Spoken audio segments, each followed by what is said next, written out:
10 ఏళ్ళు మోదీ గవర్నమెంట్లో అసలు ఉమెన్స్కి అనేది ఎలాంటి ఎంపవర్మెంట్ జరిగింది?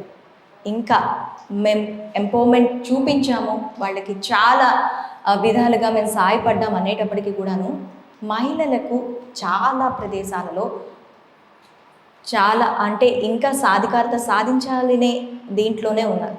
అయితే మోదీ గవర్నమెంట్లో ఏ సాధికారత ఎంపవర్మెంట్, ఉమెన్ ఫర్ ఎంపవర్మెంట్ అంటున్నారు కాబట్టి ఏ సాధికారత అందించారు చెప్పడానికి మనతో పాటు బీజేపీ నేత మురళీధర్ గారు ఉన్నారు.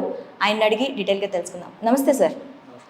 సార్, 10 years మోడీ గవర్నమెంట్లో మహిళా సాధికారతకు సంబంధించి ఏ స్కీమ్స్ తీసుకొచ్చారు సార్? నరేంద్ర మోదీ గారు 2014లో ప్రధానమంత్రి అయిన తర్వాత గత 10 సంవత్సరాలుగా 2024 రాబోయేటువంటి లోక్సభ ఎన్నికలకు వెళ్ళడానికి ముందు ఈ 10 సంవత్సరాల్లో ఈ దేశంలో సగభాగమైనటువంటి జనాభా మహిళలు, ఈ దేశంలో అభివృద్ధి ఏదైతే జరిగిందో ఈ అభివృద్ధి ఫలాలు లభించలేదు అనేటువంటి వర్గం ఏదైనా ఉంటే అనేక వర్గాలు చెప్తుంటాం. దళితులు, వెనుకబడినటువంటి కులాలు, ఇలా అనేక విషయాలు మనం చెప్తుంటాం. కానీ ఏ కులంలో ఉన్నా, ఏ మతంలో ఉన్నా అతిపెద్ద సామాజిక వర్గం మహిళలు. 50% మహిళలు అనేటువంటి జనాభా మాట్లాడుతున్నప్పుడు అనేక విధాలుగా వాళ్ళు వివక్షకు గురయ్యారు, అనేక సామాజికంగా వివక్షకు గురయ్యారు. అదేవిధంగా ప్రభుత్వ పరంగా, విధానాల పరంగా నిర్లక్ష్యానికి గురయ్యారు. అభివృద్ధి అనేటువంటి విషయం ఆలోచిస్తున్నప్పుడు ఆ అభివృద్ధిలో మహిళల భాగస్వామ్యం ఉందా లేదా అనేది ఆలోచించలేదు. ముఖ్యంగా వాళ్ళ ప్రధానమైనటువంటి సమస్యలు ఏవైతున్నాయో, అనేకమైనటువంటి ప్రధానమైనటువంటి సమస్యలను కనుక మనం తీసుకుంటే అనేక ప్రధానమైనటువంటి సమస్యలకు ప్రభుత్వం ఏదైతుందో అది స్పందనే లేదు, పూర్తిగా దుర్లక్ష్యానికి గురైంది. వాటన్నిటిని గమనించిన తర్వాత దేశ ప్రధాని ఎర్రకోట నుంచి పెద్ద మాటలు మాట్లాడడం మనం 1947 తర్వాత ప్రతిసారి వింటున్నాం. కానీ మహిళల విషయంలో చాలా చిన్న ఏదైతే విషయాలు మనం అనుకుంటామో కానీ ప్రాధాన్యత ఉండేటువంటి విషయాలు, వాటి విషయాల్లో అనేక అంశాల మీద 1, 2, 3 అనేది కాకుండా అనేక అంశాలు మనం చెప్పచ్చు.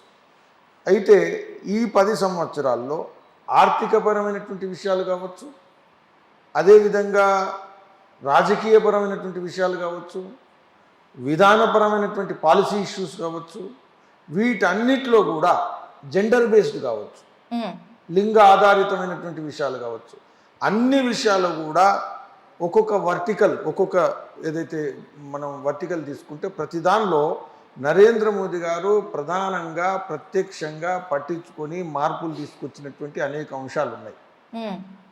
ఉదాహరణకు మనం కనుక గమనిస్తే చాలా చిన్న విషయం, మెటర్నిటీ లీవ్ ఉంది.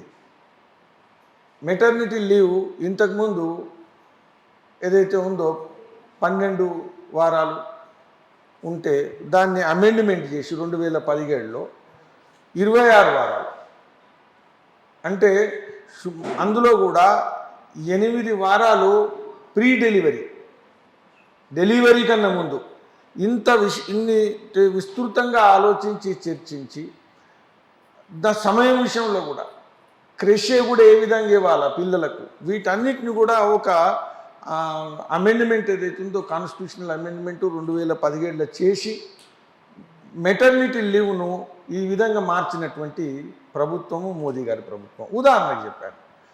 అదేవిధంగా మీరు గమనిస్తే ఈరోజు దేశంలో మనకు మెడికల్ ఇన్ఫ్రాస్ట్రక్చర్ పెరుగుతూ ఉంది, కానీ చాలా రోజుల నుంచి పట్టించుకోని కారణంగా ఏదైతే హాస్పిటల్ డెలివరీ, ఇన్స్టిట్యూషనల్ డెలివరీ అంటారు. ఇన్స్టిట్యూషనల్ డెలివరీ కాకుండా ఇళ్ళల్లో లేకపోతే ఎక్కడో ప్రసవం ఏదైతుందో ఎక్కడ వీలైతే అక్కడ కొన్నిసార్లు ఇబ్బందికరమైనటువంటి వార్తలు కూడా మనం చూసాం. ఈరోజు అర్బన్ ఏరియాలో 94% ఏదైతే మహిళలు ఉన్నారో ప్రెగ్నెన్సీ డెలివరీ ప్రసవం ఏదైతుందో ఈరోజు ఇన్స్టిట్యూషనల్ డెలివరీ అవుతుంది. 85% రూరల్ ఏరియాలో అవుతుంది.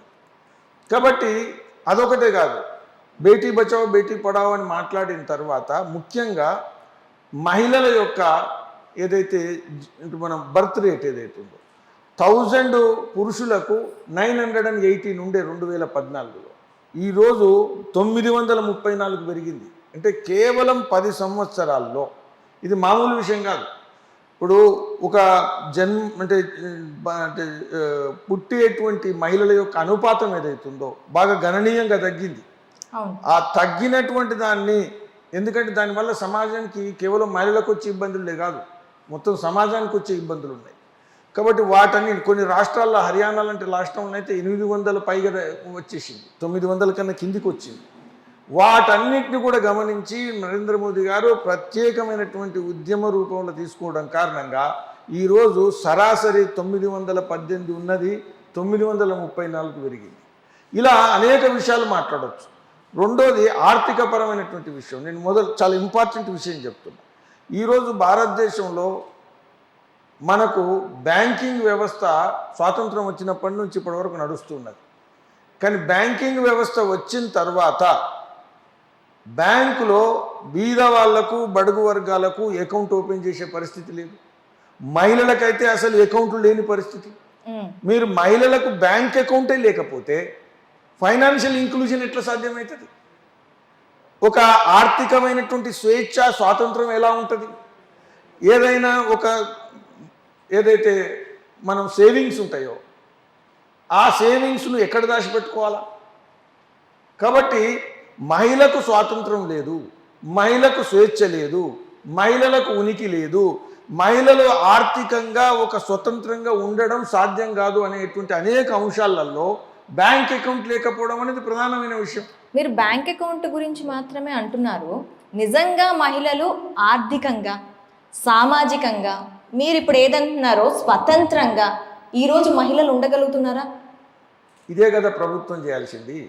చేసిందంటారా? ఇప్పుడు చేయకపోతేనే పెరుగుతుందా ఇదంతా? ఇప్పుడు ఇదంతా పెరుగుతున్నది అంటే చేస్తున్నట్టే కదా. ఇప్పుడు ఈరోజు జనధన్ అకౌంట్ 50 కోట్లు జనధన్ అకౌంట్ నరేంద్ర మోదీ గారు ప్రధానం. అంటే భారతదేశం స్వాతంత్రం వచ్చిన తర్వాత గత 70 సంవత్సరాల్లో సాధించలేనిది కేవలం 10 సంవత్సరాల్లో నరేంద్ర మోదీ గారు బ్యాంక్ అకౌంట్లు వస్తే బ్యాంక్ అకౌంట్లో 70% మంది మహిళలే అకౌంట్ ఓపెన్ అయ్యింది. జనధన్ అకౌంట్ కేవలం మహిళల కోసం కాదు, అందరి కోసం. కానీ ఆ అకౌంట్లు ఓపెన్ కావడం కారణంగా మహిళలకు లాభం జరిగింది. 70% అకౌంట్లు మహిళలకు ఓపెన్ అయినాయి. ఏమవుతుంది మహిళలకు ఓపెన్ అయితే?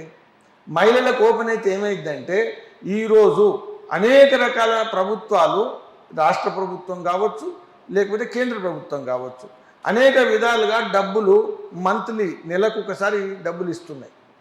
ఉదాహరణకు మధ్యప్రదేశ్లో లాడ్లీ బహనా యోజన ఉంది, లేకపోతే ఇక్కడ సుకన్య సమృద్ధి యోజన ఉంది, లేకపోతే ఇలా రకరకాల యోజనలు ఉన్నాయి, రాష్ట్ర ప్రభుత్వాలు ఉన్నాయి. ఈ ప్రభుత్వాల్లో నెలకు 1000 రూపాయలు, 2000 రూపాయలు, 4000 రూపాయలు ప్రభుత్వం ఏదైనా వేయాలనుకున్నప్పుడు ఈ వేసినటువంటి డబ్బు ఎక్కడ వేయాలా? ఇంతకుముందు ఎక్కడ వేసేది?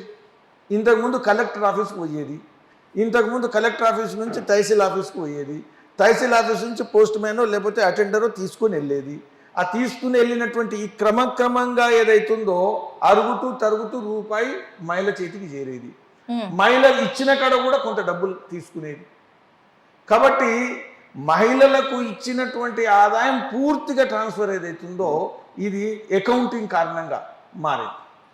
ఇంకా ఇటువంటి అనేక విషయాలు మాట్లాడవచ్చు. ఇంకొక ప్రధానమైనటువంటి విషయం, మీరు స్వచ్ఛ భారత్ అభియాన్ నరేంద్ర మోదీ గారు చేపట్టారు. స్వచ్ఛ భారత్ అభియాన్లో చాలా అంశాలు ఉన్నాయి. రోడ్లు శుభ్రం చేయడం కావచ్చు, చెరువులు శుభ్రం చేయడం కావచ్చు, దేవాలయాలు శుభ్రం చేయడం కావచ్చు, కుంటలు శుభ్రం చేయడం కావచ్చు, అనేకం ఉన్నాయి. కానీ అందులో ప్రధానమైనటువంటి స్వచ్ఛ భారత్లో నరేంద్ర మోదీ గారు చేసినటువంటి చాలా ప్రధానమైనటువంటి అంశం ఏంటంటే ఇంట్లో శౌచాలయం, మరుగుదొడ్డి లేని ఇల్లు ఉండకూడదు.